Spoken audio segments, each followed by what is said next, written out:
Struktur modal dalam perspektif pecking order teori. Struktur modal merupakan topik yang kompleks dan salah satu faktor yang menentukan nilai perusahaan.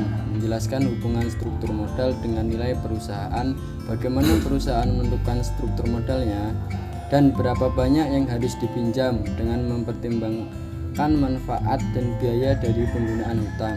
Dilihat dari perspektif pecking order, teori menjelaskan bahwa perusahaan lebih cenderung memilih pendanaan yang berasal dari internal daripada eksternal.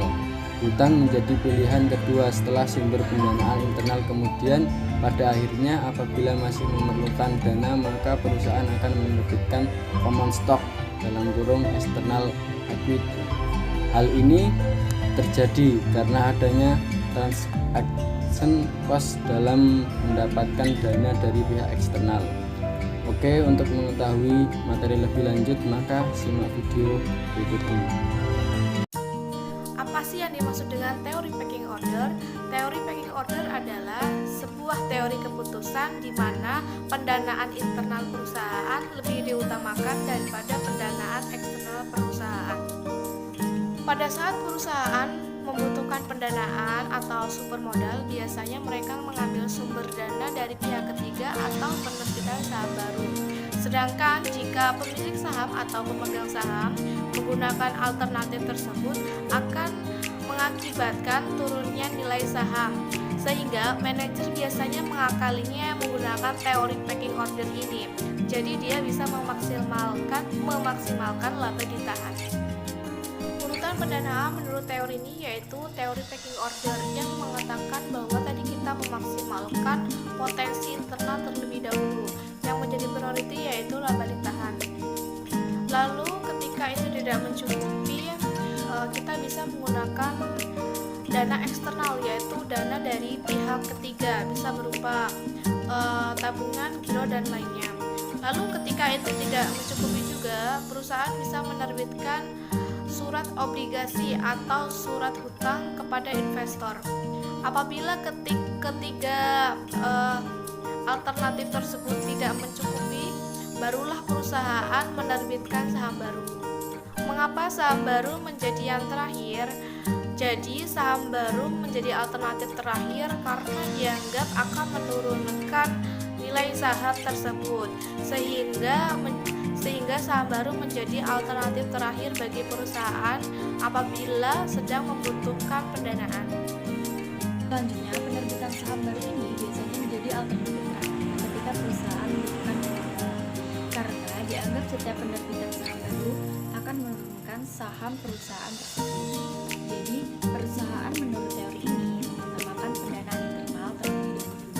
Untuk penerbitan saham tersebut adalah penerbitan alternatif paling terakhir. Kenapa sih alternatif paling terakhir? Nah, karena penerbitan saham ini bukan penerbitan surat obligasi atau surat hutang dari pihak ketiga, karena dilihat dari pendanaan yang minimal.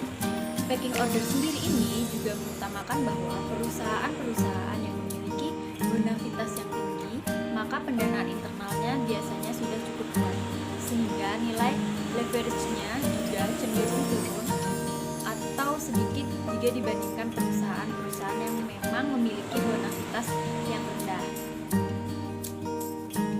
Contoh penerapannya.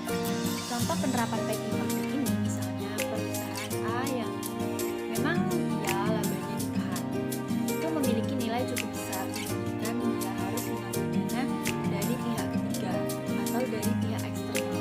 Misalnya nih, ia berhutang ke bank untuk permodalan perusahaan, tetapi ia lebih memilih pendanaan yang penggunaan labanya ditahan. Nah, untuk penggunaan laba yang ditahan ini bisa ia maksimalkan untuk membiayai kegiatan perusahaan, sehingga ia tidak perlu menggunakan atau membayar bunga yang lebih besar. Teori pecking order ditemukan oleh Donaldson pada tahun 1984. Teori pecking order menyatakan bahwa perusahaan cenderung mencari sumber pendanaan yang minim resiko atau resiko turun nilai perusahaannya dan turunnya harga saham itu yang dicari. Selanjutnya, pada teori pecking order, perusahaan akan memilih pendanaan berdasarkan referensi urutan, mulai dari mengutamakan yang pertama, pendanaan internal adalah pendanaan